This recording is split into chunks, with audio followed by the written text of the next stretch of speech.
I'm the CEO of Traxart Toys, a toy invention company.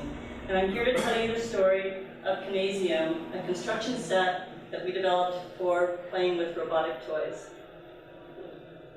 I've always been a big fan of Spiro. It's a Boulder company. They have this ball that rolls around. You use a cell phone with it. And last year at CES, I went to their booth and I looked at their two displays, and the ball was just kind of rolling around on these big tables. It didn't have much to interact with. They had this one apparatus. They don't sell that. It was just there for demo purposes. Same with BB-8. Neither of them really had much to interact with. And I felt like parents spend a lot of money on these toys. They're like $140. And kids play with them for a week or two. You roll them around, and after a little while, you're like, okay. And it starts collecting dust in its charger, or it ends up at the bottom of the toy box, which was actually proven by our beta team, which one of our kids told us, oh yeah, we've got one of those. And they ran upstairs, they came down, we can't find it. We don't even know where it is. So we thought there was an opportunity to extend the play with robotic toys and make it a lot more goal-oriented and interesting, and get kids off those computer PCs and have some tangible things where they can use their creative minds and increase their play quotient with toys. So I called my son, Adam Kemp, who's a recent aerospace engineering grad from CU, and said, could you gather up a few of your friends? I want to talk to them about a garage startup. And so he talked to a few of them, and last February 20th, we got together. I made him some cinnamon rolls, because that's what I do with college students, and I made them sign a non-disclosure to make sure they knew I was serious. And cinnamon rolls and NDAs, I like that.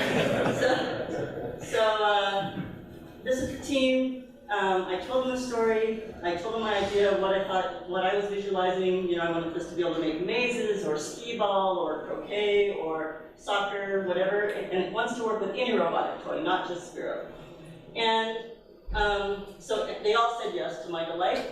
And they said, when can we start rapid prototyping? And I said, tomorrow. But just want to introduce the team real quickly. Emily Ayers is also an aerospace engineer, but she works for the Unreasonable Institute, and she has great startup background. In fact, Emily and Taylor presented Solvia here at 1 Million Cups about 2 years ago. Taylor is a mechanical engineer, and Adam and Taylor did a lot of the design work. And Hunter's here with us today, and I'm going to tell you what Hunter's great contribution was a little bit later. So as we got started rapid prototyping, you can kind of see some iterations here. We got up there with some foam core board and baling wire, started looking at a lot of different materials. We realized we needed a system that was patentable. And Taylor, we had this kind of driveway moment, and Taylor had this idea about how we should put holes in the walls. And we made a connector that could spin in those walls so we could make gates and ramps and teeter-totters. And we made the walls flexible so they can bend, and you can make all different kinds of shapes. And so what results in that is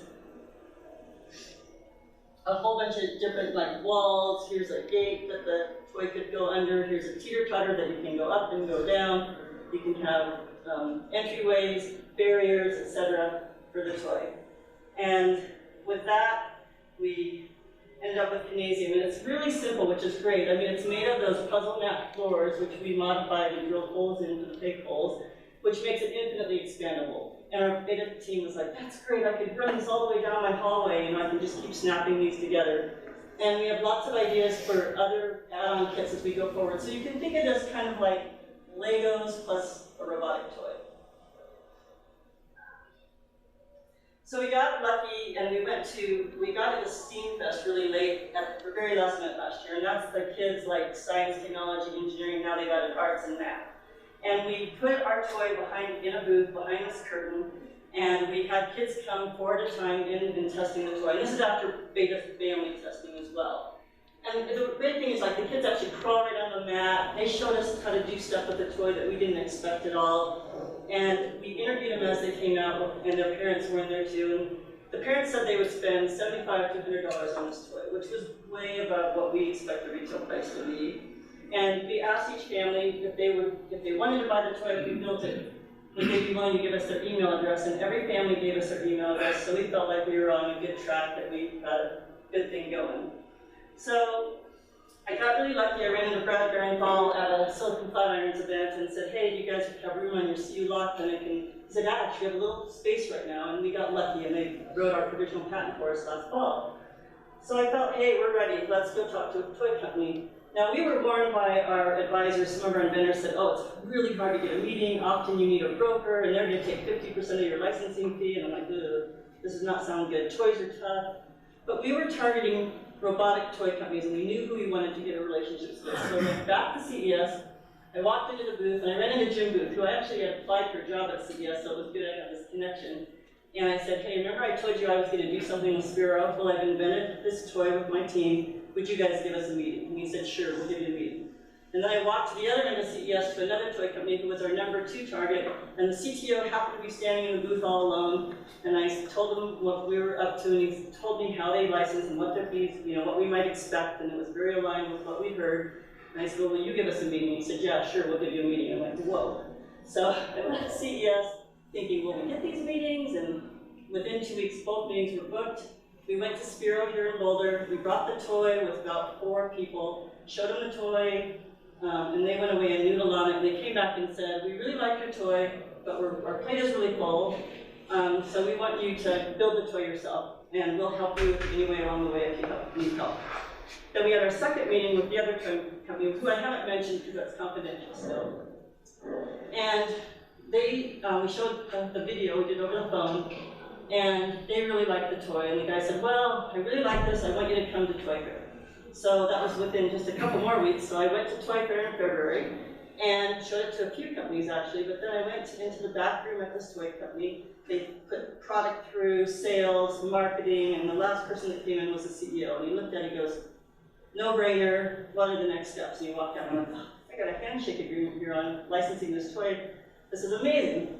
So we let them decompress, and about a couple weeks later, we had a meeting with them, and they said, well, we went back and we talked about it, and we have one concern, which we kind of identified early on. Do we sell this toy standalone, or do we have to package a robot with it, which obviously makes a huge price difference in the toy? And we want you to think about going and building a first-run production of this toy and kind of proving it out and selling it, just to kind of give us a little bit more confidence before we partner with you. So I thought about that, and I went off and did a little bit more research on costs, because we actually went out and bought a 3D printer to do this toy. We really did a lot of investment. So we came out with a cost on the toy of about $8 to $10 to produce this toy. And in the toy company world, if you're not familiar, you need a double multiplier. You multiply once to sell it wholesale, and then they sell it, double it again to sell it retail, so they have plenty of margin for discounting and selling the toy. And we were targeting about a retail price of $50, which was below what we're getting in market research. And so that was all good news. But in the meantime, I wanted to keep this toy company on the hook and keep them thinking about maybe not having us build this set of pre-production runs. So I started feeding them videos. And I hadn't unleashed our secret weapon yet, which is what Hunter's contribution is. Hunter designed these sensors, and they're motion sensors. And so a toy will bump into this, and something could happen. So you could be a timer, so you can have them sequential, and at the end they have to hit 4 of them in a row, and you get a time at the end. Or they could do score points. You get different points for different sensors. Or they could interact with the robotic toy and just turn the toy off. You're not supposed to run into the sensor, things like that, which gave kids a lot more creativity in inventing games and things with the toy. So about pretty much right after I sent that video, about 2 weeks ago, I get an email back, game changer. Okay, let's have a meeting. So here's where we are right now. Oops.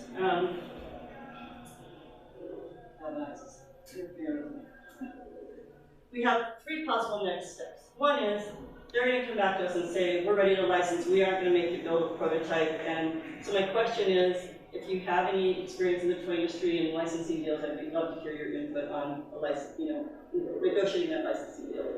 The second is, they may come back and still ask us to build a short run, in which case we're going to push back on them because we know they have manufacturing engineers in Hong Kong, they have Hong Kong manufacturing, and we're going to say, how about you guys do that? We'll sell those first 200 or 250, and we're going to do it through online media and targeting people that already own toys, right?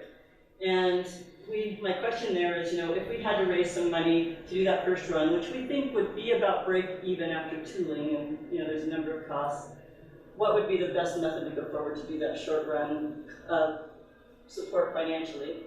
And the last thing I just wanted to present is, this is a first time a lot of people have seen this toy. We haven't really shown too many people the toy.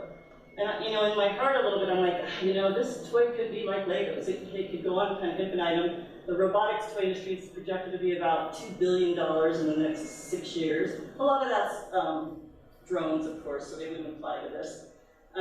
So do we pivot and build a toy company. Now, if we did that, we would all pull back. I might kind of stay engaged on the invention side, but we want toy people to do this toy company. We don't want to have to figure out how to build retail relationships or any of those things that somebody else is an expert in doing. So those are my 3 questions. So we brought the toy here so you can hands-on play with it, play with Spiro in the toy. And I just want to say thank you because we want kids to play more on the floor. And I just want to throw up one last slide that is some of our advisors on the way just so you can see that while we're having our discussion. Thank you.